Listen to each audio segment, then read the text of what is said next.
ये जो कॉन्फिडेंस और टैलेंट की बात है, अगर आप टैलेंटेड हैं, अगर आप टैलेंटेड हैं और अगर आप एक बड़ी स्टेज पे आके फिजल आउट कर रहे हैं और अपने टैलेंट को दिखा नहीं पा रहे तो वो भी कोई फायदा नहीं होता। और अगर आप टैलेंटेड हैं और कॉन्फिडेंट भी हैं साथ, तो आप अपने पूरे टैलेंट को दिखा सकते हैं। मगर जहां लाला इस बाइकॉट की बात हो रही है, हमें इस पूरे उसमें एक मौका मिलता है कि मैं आपसे चाहूंगी भी कि आप Arshad Nadeem has gone for world athletics, और वर्ल्ड एथलेटिक्स के लिए अरशद नदीम और नीरज चोपड़ा भी साथ होंगे। ऑब्वियसली 18 सितंबर को आमना सामना होगा और ये एक ही लाइन में खड़े होंगे और ऑब्वियसली एक ही स्पोर्ट के लिए compete करते हैं। तो सबसे पहले तो ये कि जब इंडिया की तरफ से ये आवाज़ आती है कि मैच को, क्रिकेट मैच को जो है वो बाइकआउट करना है या फिर ये सारी चीज़ें बाइकआउट करें, फिर आप कैसे नीरज और अरशद एक प्लेटफॉर्म पे खड़े होकर जो है वो compete कर रहे हैं, फिर नीरज चोपड़ा को भी वापस बुला लिया जाए। But all in all with that, Arshad Nadeem के लिए आप अगर कोई मैसेज दें। All the best. Arshad Nadeem ऐसी ऑलरेडी पाकिस्तान का नाम दुनिया में बहुत रोशन किया है और हम फख्र महसूस करते हैं कि हमारा टैलेंट माशाल्लाह से दुनिया में पाकिस्तान का नाम रोशन कर रहा है। जिस तरह सवेरा आप कह रही है ना, फिर तो सारे स्पोर्ट्स ही साइड पे कर दें। अच्छा, ये सारी चीज़ें होने से पहले क्योंकि हम इंडियन प्लेयर्स के साथ बड़ा दोस्ती, बड़ा साथ बैठ के खाना, निकलना, सोशलाइज करना बहुत किया है हमने, ठीक है ना। काका ने भी, यूसुफ ने भी बहुत ज़्यादा किया है। अब जैसे अरशद हो गया और चोपड़ा हो गए, इनके आप अगर पहले की वीडियोस देखें, बड़ी दोस्ती आ रही है, अम्मियों को, अम्मी सलाम भी दे रही हैं, दुआएं भी कर रही हैं एक दूसरे के।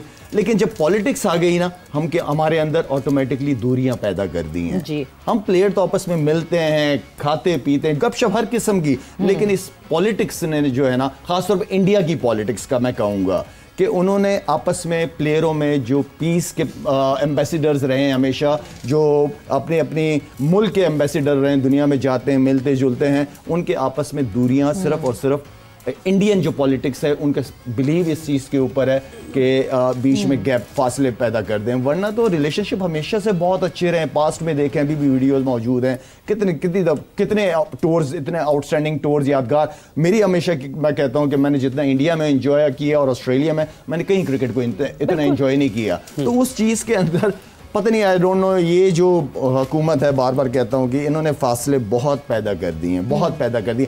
हर चीज़ का मसले का हल आपस में बैठ के होता है, बिल्कुल ठीक है, दूर रहने से मसले बढ़ते हैं। और लाला, उस फैसले का एक और बहुत बड़ा नुकसान हुआ कि वो अब अपने लोगों को ब्लेम करने लगे। हाँ, अब जब आपने इतनी नेगेटिविटी डाल दी है सबके जहनों में, तो अब एक दूसरे के लिए मुश्किलात पैदा हो गई। बिल्कुल इसी तरीके से आप सोशल मीडिया उठा के देखें, वहाँ का सोशल मीडिया उठा के देखो तो इस मैच के खेलने हक में भी नहीं है, हक में भी नहीं है। आई डोंट नो, वहाँ तो ऐसा भी हो सकता है कि प्लेयरों के घरों पे चले जाएं लोग, वहाँ पे तो इस माइंडसेट के लोग रहते हैं वहाँ पे, जो कि हमारे मुल्क में ये कभी ना देखी मैंने, ना कभी सुनी, अल्हम्दुलिल्लाह। लेकिन वहाँ पे इस चीज़ को बहुत नेगेटिव लिया जाता है, बहुत। वो 99 में जब आप गए थे तो फिरोज शाह कोटला का पिच भी उखाड़ दिया था ना उन्होंने, जब 99 में बहुत कुछ किया उन्होंने, धमकियाँ भी दी हैं। उसके बावजूद 2015-16 का जो T20 का वर्ल्ड कप था, एक दिन पहले पता चला कि हाँ हम जा रहे हैं, हमें यही नहीं पता था। टाई कोट पहन के बैठे में 2 दिन से अचानक से मैच शिफ्ट हुआ था, धर्मशाला से ईडन गार्डन शिफ्ट हुआ था 2016 का जो मैच था। बिल्कुल, वहाँ पे अपने उनके इतने मसले मसाइल हैं उनके,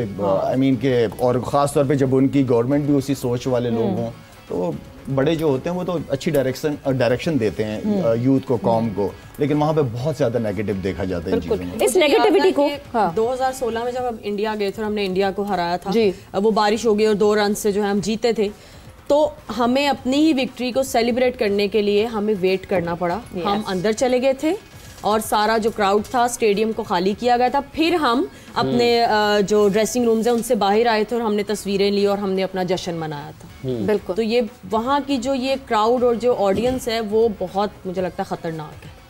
वो मेरे ख्याल से कि शायद सोच बना दी है, बना दी है, नहीं इतना प्यार देते हैं उनके लिए ही खतरनाक। मैं ऑनेस्टली बताऊं, इंडिया के लोगों ने में बहुत प्यार मिला है। आज भी सोशल मीडिया पे मेरे इंडिया में इतने सारे फैंस हैं, बात करते हैं, मिलना चाहते हैं, यू नो, वहाँ पे एक तबका है, खास तबका है। अभी रिसेंटली आपने जैसे वो बताया था कि केरला की एक कोई हो रही थी, हाँ जी, बिल्कुल दुबई में जो था, मैं गया, मैंने फिक्र नहीं की कि पाकिस्तान में मुझे क्या कहा जाएगा, इसलिए फौरन 10 मई के बाद का वाक़या है वो दुबई वाला। लेकिन मैं गया, उन्होंने मुझे इन्वाइट किया। मैं इसी तरह अमेरिका में जाता हूँ, इंडियन कम्युनिटी के पास जाता हूँ, मिलता हूँ उनके साथ, उनकी सोच बहुत अलग है, लेकिन अंदर जो यहाँ पे अभी तक समझ नहीं। India without their 2 big names, Virat Kohli and Rohit Sharma, Pakistan without their 2 big names, Babar Azam and Mohammad Rizwan, ये इसके बगैर ये लड़के आज एक दूसरे के आमने सामने होंगे। दे हैव एन अपॉर्चुनिटी जहां वो मार्क कर सकते हैं, उनके पास मौका है, दोनों साइड से मौका है कि वो अपना नाम जो है वो कहते हैं ना सुनहरे हरफों में लिखवा सकते हैं। सो सबसे पहले कितना मुश्किल या फिर कितना आसान होगा अपने नर्व्स को हैंडल करना? देखिए सवेरे दोनों टीम वेल बैलेंस्ड है। अगर फर्क मैं बताऊं ना तो बैट्समैनों में अगर फर्क नजर आएगा, उनके जितने प्लेयर आपको इस वक्त टीम में नजर आएंगे ना वो एक प्रोसेस के थ्रू आए हैं। उन्होंने क्लब क्रिकेट, डोमेस्टिक क्रिकेट अच्छा परफॉर्म करके उनकी बड़ी अच्छी अकेडमीज जो मैं कहता हूँ यूटिलाइज करते हैं, उनकी ग्रूमिंग करके उनके स्किल्स पे और ज्यादा काम करके एंड देन वो तैयार करके प्लेयर्स लेके आते हैं। ठीक है ना, आई नो विराट नहीं है, कोहली नहीं है, जडेजा नहीं है, हाँ होता है माइंड के अंदर, लेकिन उन्होंने ऑलरेडी बैकअप तैयार किया हुआ था। ठीक है, तो मेरे ख्याल में ऐसे कोई फर्क नहीं पड़ना। हमारी टीम में नो डाउट बाबर भी नहीं है, रिजवान भी नहीं है। जो फर्क मुझे महसूस होता है वो पहले भी कह चुका हूँ, अब दोबारा कहूँगा, बैट्समैनों की कंसिस्टेंसी, बैटिंग के अंदर वो परफॉर्मेंसेज नहीं है जो होनी चाहिए थी, वो एक फ़र्क। लेकिन मैं बताऊं कि दोनों टीमों में अगर देखा जाए ना तो मैं समझता हूं कि आज का जो गेम है, क्योंकि मैं खुद बहुत खेला हुआ हूं क्रिकेट वहां पे, आज जो अच्छा स्पिन करेगा, जो अच्छा स्पिन खेलेगा, मेरे ख्याल में मुझे लगता है कि वो टीम मैच जीतने के चांसेस ज़्यादा हैं उसके। बाकी वही वाली बात है कि हमें अपने इन लड़कों पे बहुत उम्मीद भी है। आपकी आज की जो मैच की बॉडी लैंग्वेज वो सबसे इम्पोर्टेंट रोल अदा करेगी।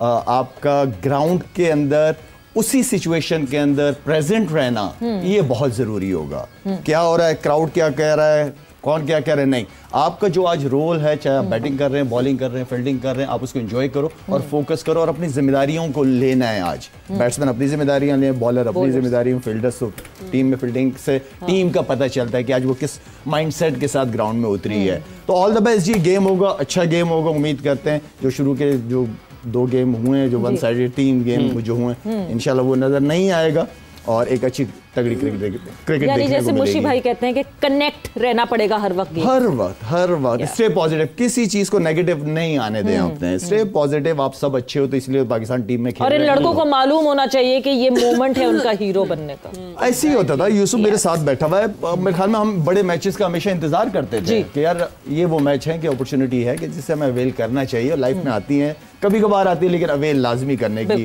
कोशिश होती है। हम मेरे ख्याल में हम जब भी मीटिंग होती थी, जब भी हम इंडिया से मैचेस खेलते थे, तो मेरे ख्याल में हमारी मीटिंग रूम में सिर्फ इसी जज्बे को, हर एक को सबका टैलेंट का पता होता है, सारे टैलेंटेड हैं तो आज टीम में है। असल चीज़ ये है कि ये अपने आप को बड़े मैच के लिए मेंटली किस तरह तैयार करते हैं। तो मैं और यूसुफ तो खैर बहुत मीटिंगें हमने अटेंड की हैं बड़े बड़े मैचों की, आपस में एक दूसरे को मोटिवेट करना, as a team, as a unit के तौर पे खेलना, एक पॉजिटिव मैसेज देना कि we are the best. Yusuf साहब, ये जो इर्द गिर्द की आवाज़ें हैं, ये किस हद तक इनको कैसे काबू कर सकता है कोई भी खिलाड़ी, उससे दूर कैसे रह सकता है, फोकस लेवल कैसे बढ़ाया जा सकता है?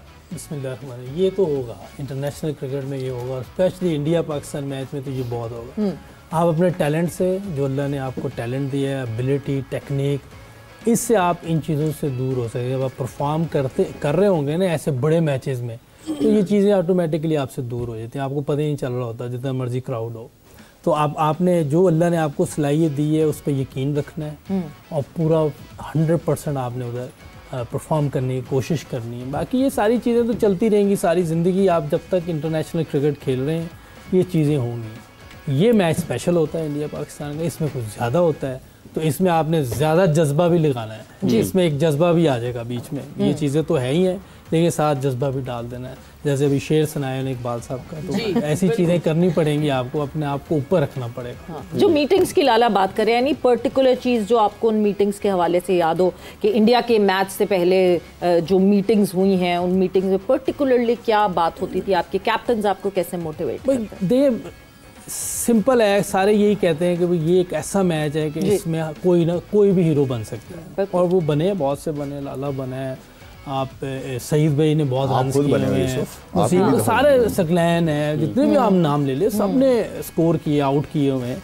तो सबकी कोशिश ये होती है कि मैं मैन ऑफ द मैच हो जाऊँ, मैं अच्छा करूँ। ये एक अच्छा हेल्थी कंपटीशन होगा कि आप अपनी टीम में ये कहें कि मैं अच्छा कर दूं, ये नहीं कि वो गंदा करे, ये गलत है, मैं अच्छा करूं, ये एक अच्छी चीज़ है। इससे आप कोई ना कोई हीरो बनता है, कोई ना कोई कुछ करता है,